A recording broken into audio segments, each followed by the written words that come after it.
So, the name of my organization is the Run to Breakthrough, and it's a 501c3 charity to support the disability community. So, I started the Run to Breakthrough, and it really stemmed from a vision of an inclusive world.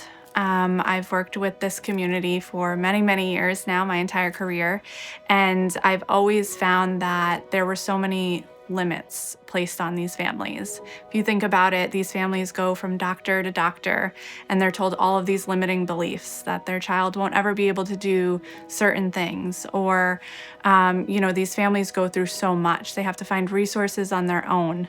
They have to figure everything out, and they face real challenges and adversity every single day, and yet they choose hope and belief. I came from the mud, there's dirt on my hands. Strong like a tree, there's roots where I stand. Oh, I've been running, try to catch me howling at the moon. Well, try to catch me howling at the moon.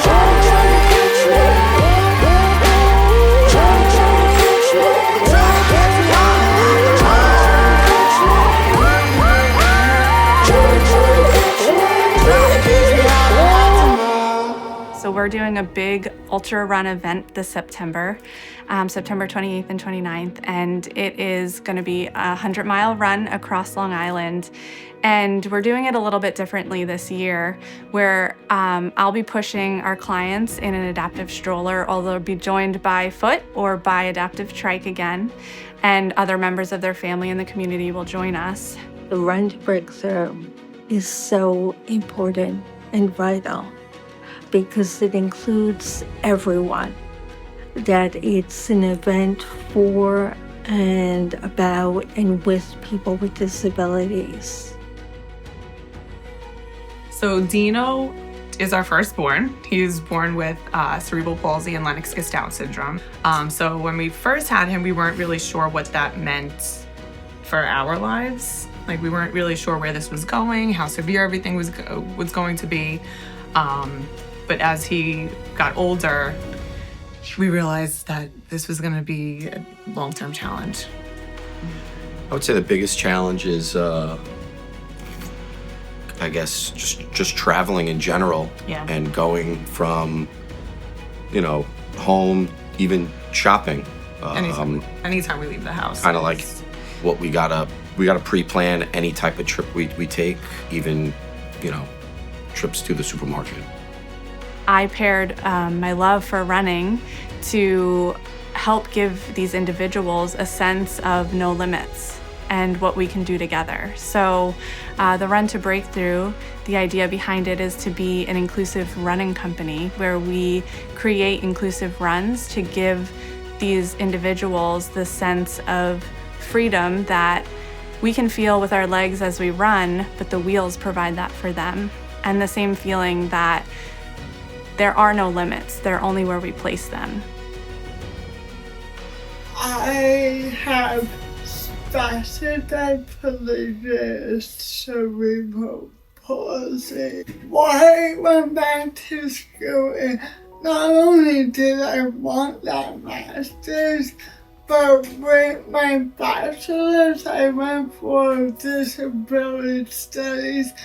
I have went to several interviews, and they all ended the same. Thank you for coming in. We will be in touch soon. I knew I had all the qualifications.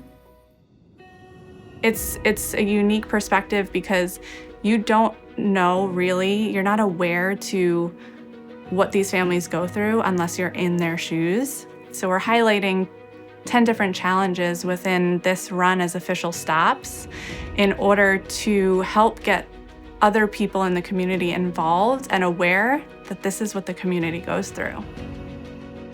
So Nathan is 12. He's going to be 13 in October. He was a micro preemie. He was born at 26 weeks, weighing 1 pound, 10 ounces. he was in the NICU for 3 months, and he finally got to come home after they told us he wouldn't walk or talk or do any of the things, and that we should sign a DNR.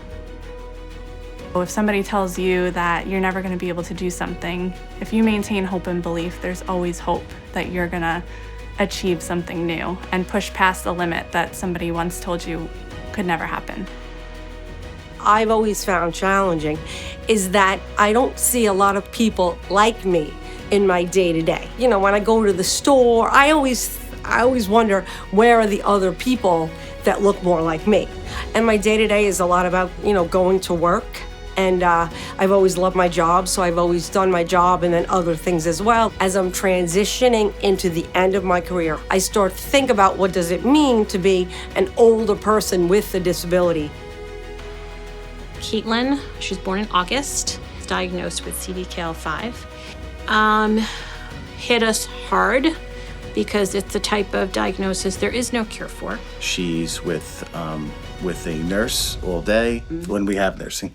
That's the other challenge. Currently, we don't have night nursing. Position is becoming very difficult to fill right now, to find skilled nursing. We generally do not have never had any sort of nursing help for weekends. And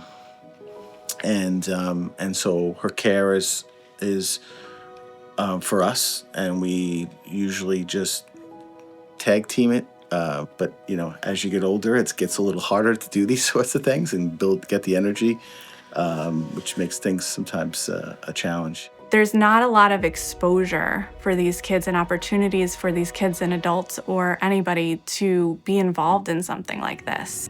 But the message is so much bigger than just running, right?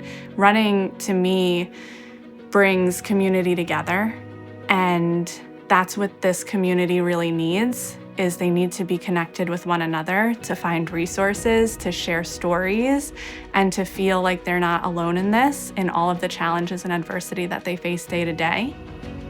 We wished for a baby so many years. So yeah, we got Aitana, and then she came with all these challenges and premature birth and conditions. While in the NICU, she did suffer a hemorrhage in her brain, which is the cause of her condition.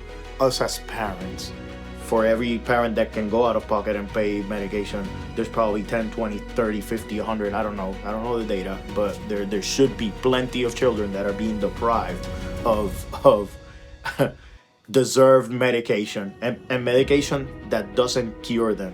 Medication that just makes their life better. So instead of my daughter having 100 seizures a day, thanks to this medication, she might have 7 to 15 seizures a day.